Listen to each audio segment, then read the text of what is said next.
students, and welcome back to Module 16 of Unit 2, where we are going to continue with the discussion on the Heckscher-Ohlin model. In the previous module, we discussed about the price and the physical definition of factor abundance in the Heckscher-Ohlin model. Today, we are going to justify the Heckscher-Ohlin model through these two definitions. In the set of assumptions that we studied in the previous module, we concluded that the PPF of both the countries were different due to factor endowment alone. Now, we had assumed that there is identical technology available, CRS prevails in both the product and factor market, and that factor intensity is irreversible. That is, for all level of factor prices, the factor intensity remains the same. Based on that, we had assumed that nation 2 is a capital abundant country, whereas nation 1 is a labor abundant country. These factor intensities and the factor endowments decided the shape of the PPF. In the diagram, if you observe properly, nation 1 is represented by a flatter PPF which is bulging towards the x-axis, indicating that nation 1 is abundant in labor, whereas nation 2 has a steeper PPF which indicates that nation 2 is a capital abundant country. Now in a pre-trade, that is autarky situation, nation 1 is producing at point A. This is due to the tangency of the indifference curve with the price line given by PA. That is, the country is producing at point A at a higher amount of X and a relatively lower amount of Y. Similarly, for nation 2, the indifference curve is tangent with the price line and PPF at the point A, PA dash.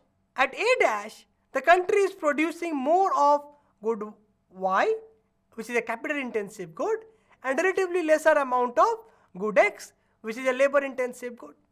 Due to the difference in the tangency point and a different price line, we observe that there are two different price structure in both the country.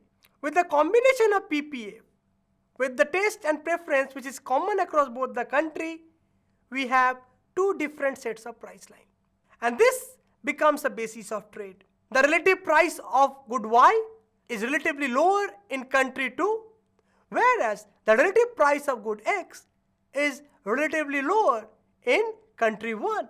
Based on the autarky situation, we have a basis of trade, and once the trade opens, we will be having an international price line which will be common for both the countries. But for country 1, the new price line will be steeper, and for country 2, the new price line will be relatively flatter. In our example, let us consider this diagram. The new international price line after trade opens is denoted by line PB.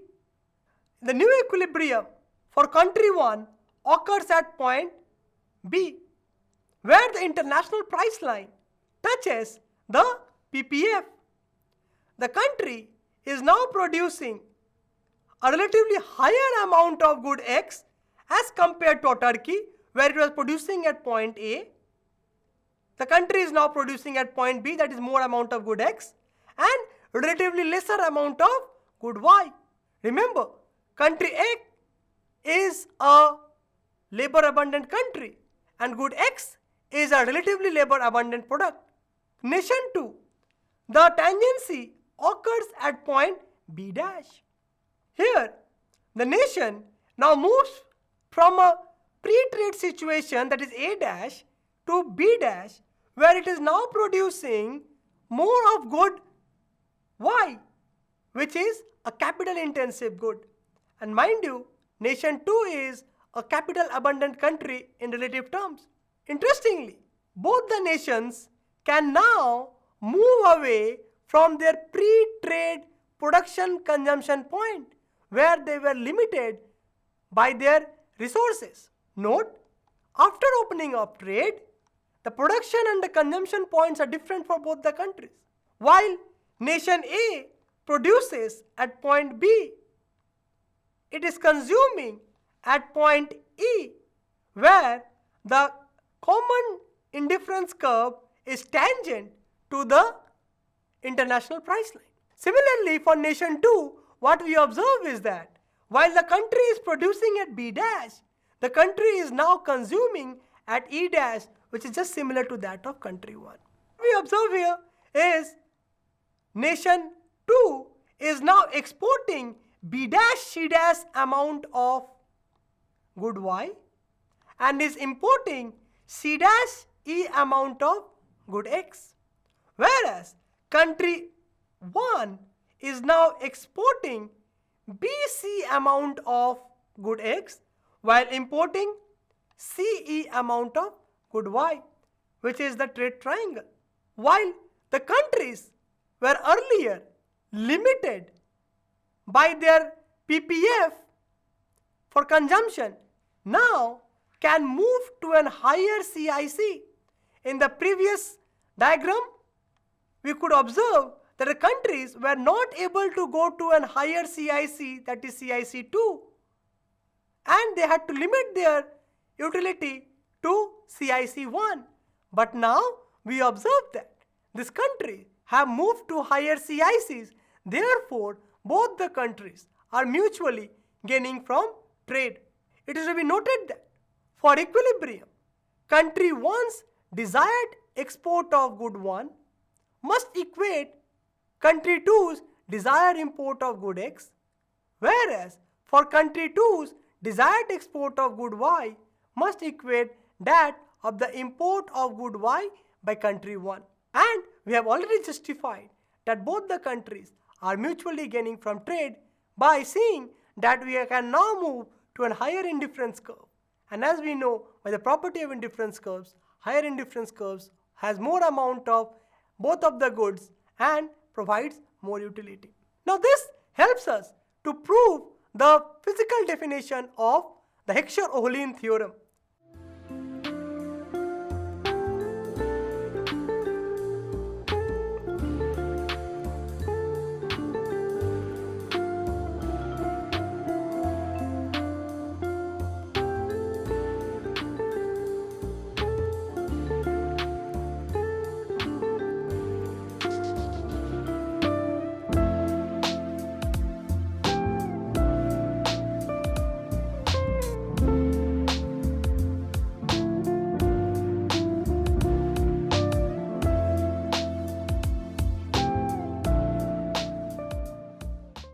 The Heckscher-Ohlin theorem points out that the nation will produce more of its relatively abundant good and will produce and export the good in which the factor which is more abundant and the intensity of the factor is higher for that good, and will import that commodity in which the factor is relatively less abundant and the intensity of the relatively less abundant factor is higher. So we can now justify the Heckscher-Ohlin theorem through physical definition in this example. However, an important thing to note is that Heckscher-Ohlin theorem does not necessarily require the test to be exactly the same.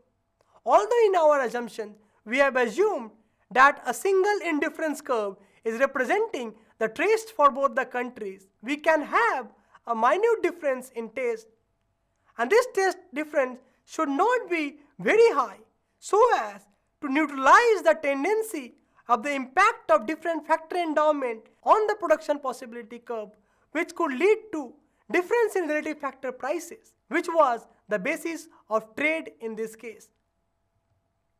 The second case, we will try to justify the Heckscher-Ohlin theorem from the price definition side.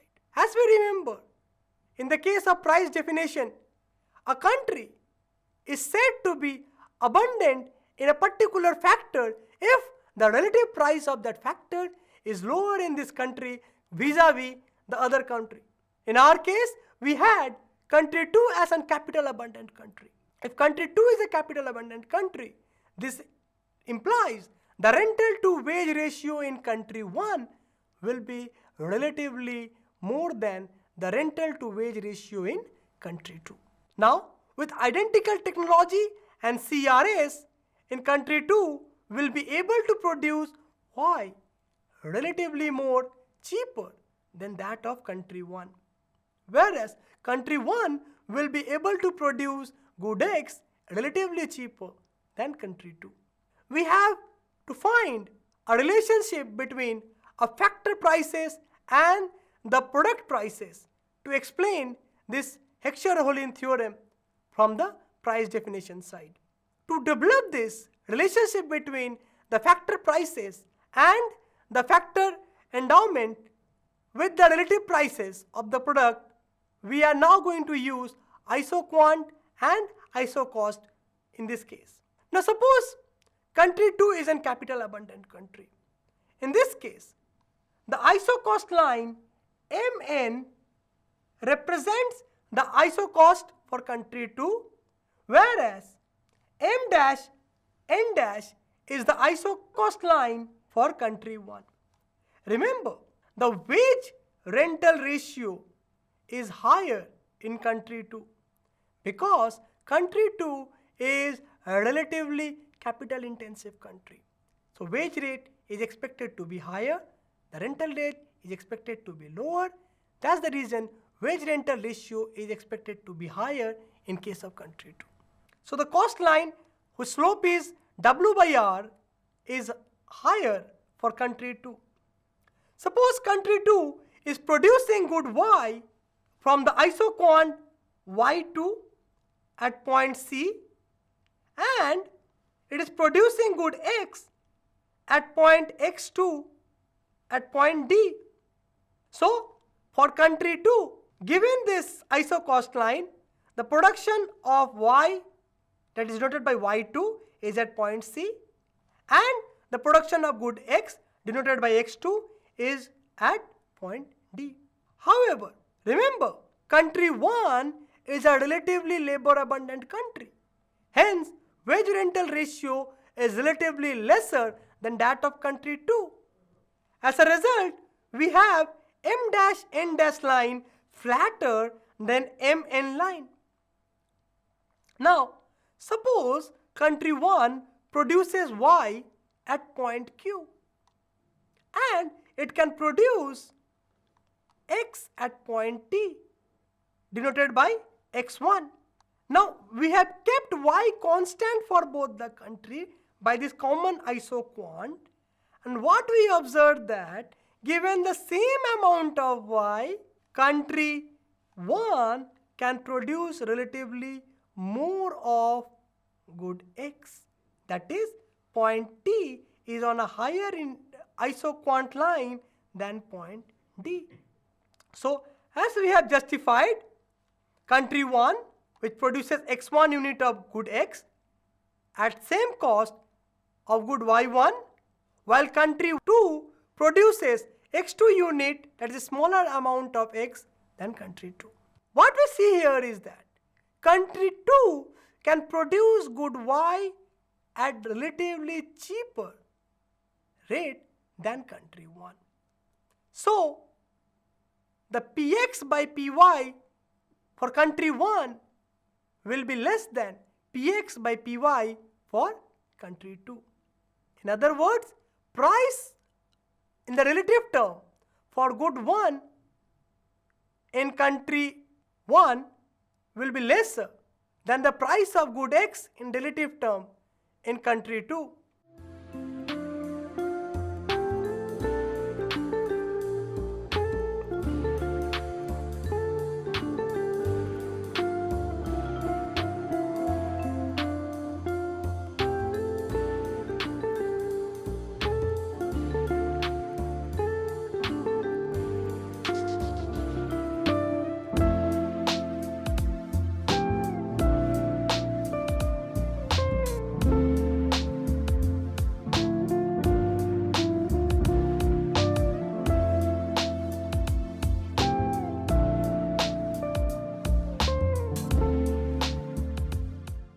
The conclusion is that the higher wage rental ratio will lead to a higher relative price ratio, that is Px by Py, and the HO theorem can be proved from this relationship. Different relative factor prices will generate different commodity prices at autarky. Consequently, there will be a basis of trade, and the country which will produce that good at a relatively cheaper will export that commodity to the other country and will import the commodity from the other country which the other country produced in relatively cheaper way. In our example, good X will be exported by country 1 and good Y will be imported by country 1 from country 2. This is the same analysis which we had found in case of fiscal abundance definition of Heckscher-Ohlin theorem.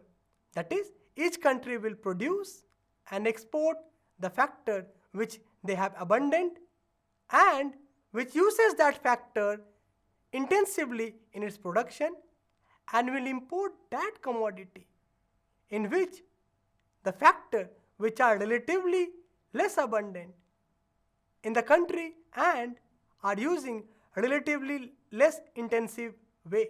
We will now try to have an mathematical proof for this price definition of Heckscher-Ohlin model. We look into this proposition that the price ratio Px by Py is a strictly increasing function of factor price ratio, that is W by R. Here we continue with our assumption that good X is a labor intensive good whereas good Y is a capital intensive good. At first we considered a fixed coefficient type production function. By fixed coefficient type production function we mean that the factor coefficient do not depend on wage rental ratio. Let us consider country 1 for analysis. The cost per unit of production for good X is given by WALX plus RAKX, where W is the wage rate, R is the rental rate, ALX is the per unit usage of labor for production of good X.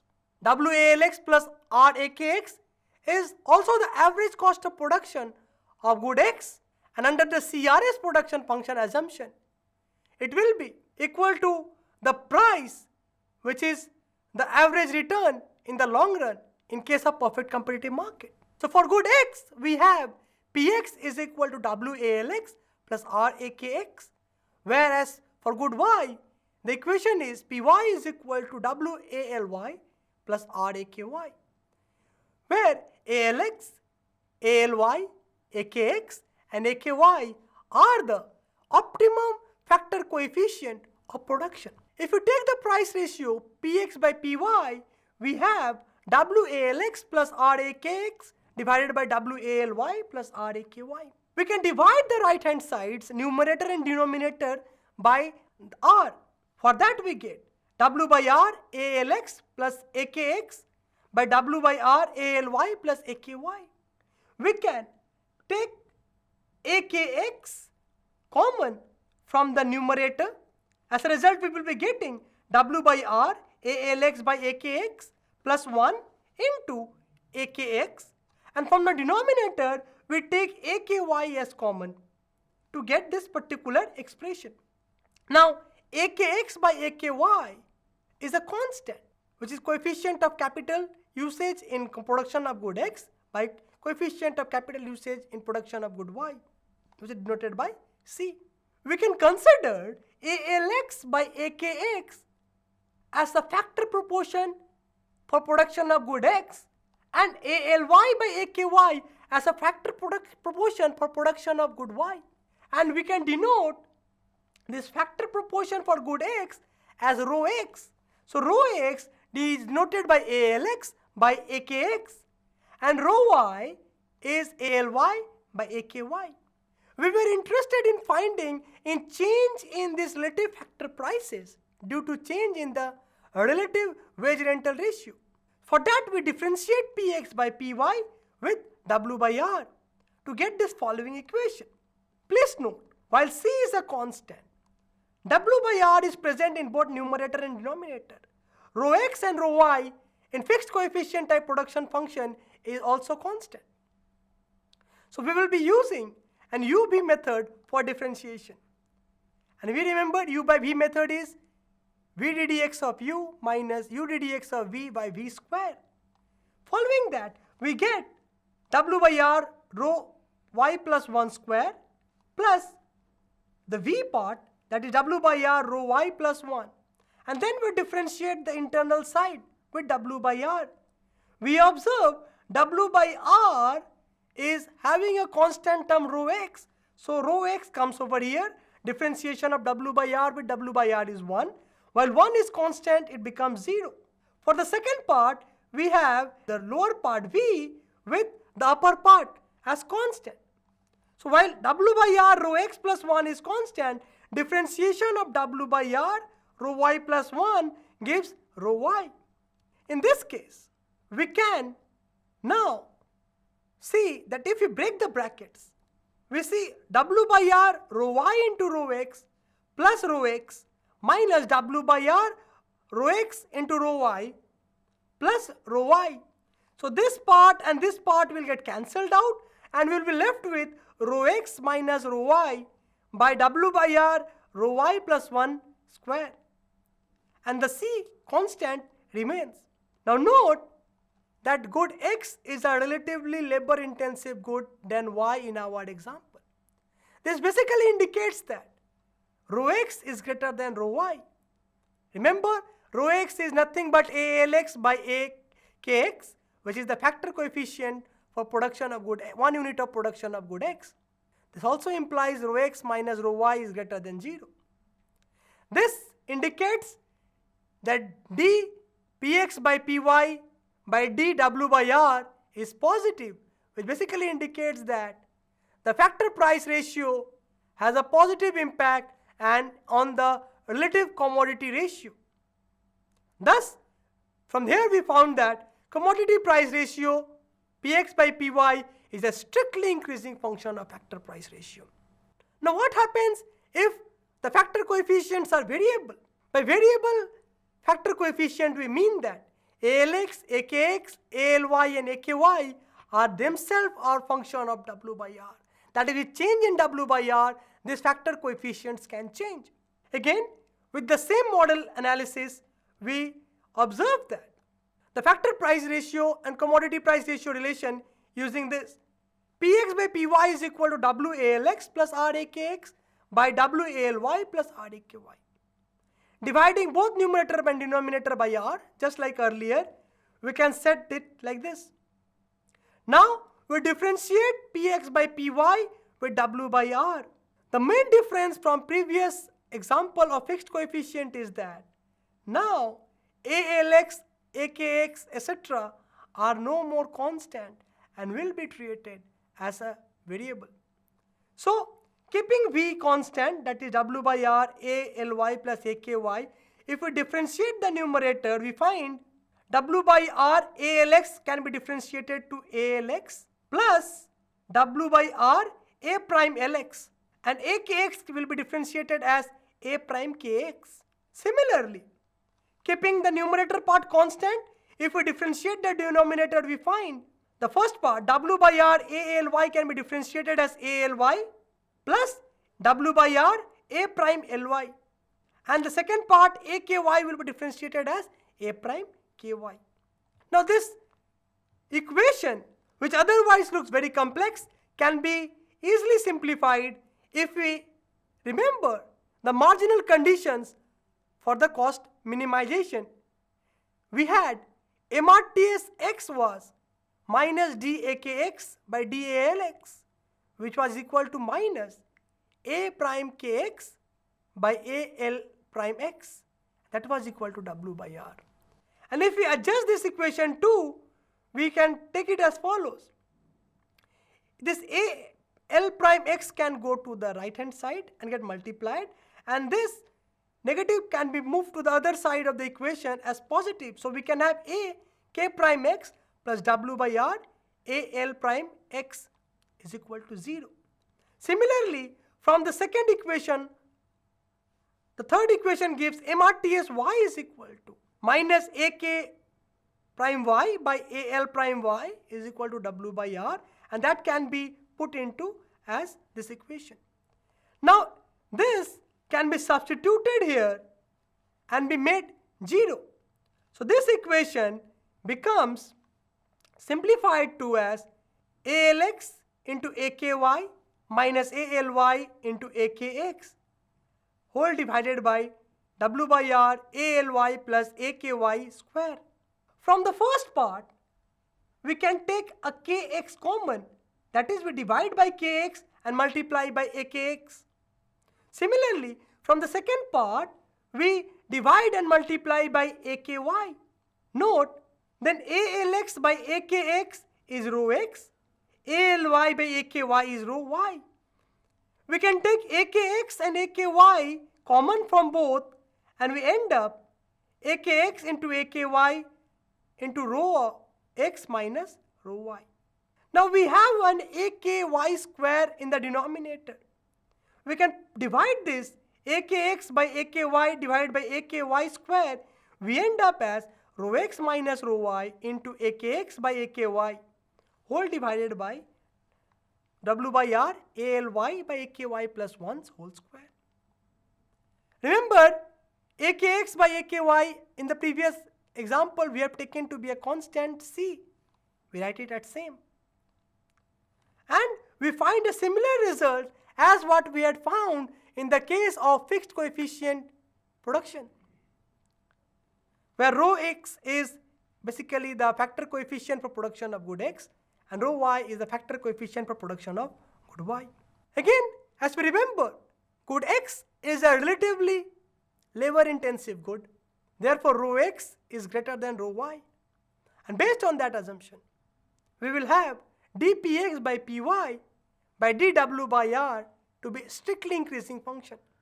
We remember good x to be a relatively labor abundant good in country 1. Therefore, the relative price of labor to capital, that is W by R, in country 1 was lesser than W by R in country 2. From the diagram, as we discussed mathematically, that relative price ratio is an increasing function of relative factor price. It is shown by an upward sloping curve, say theta.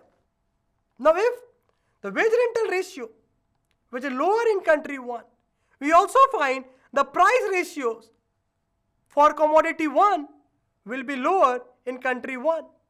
Whereas for country 2, where the wage rental ratio was higher, in the autarky situation, the price is higher in relative term to good 2. If W by R1 is less than W by R2, this basically implies Px by 1 is lower than Px by Py2.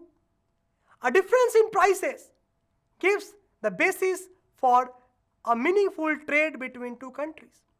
Thus, country 1 enjoys a comparative advantage in production of good X and will produce and export good X, whereas country 2 enjoys a comparative advantage in production of good 2.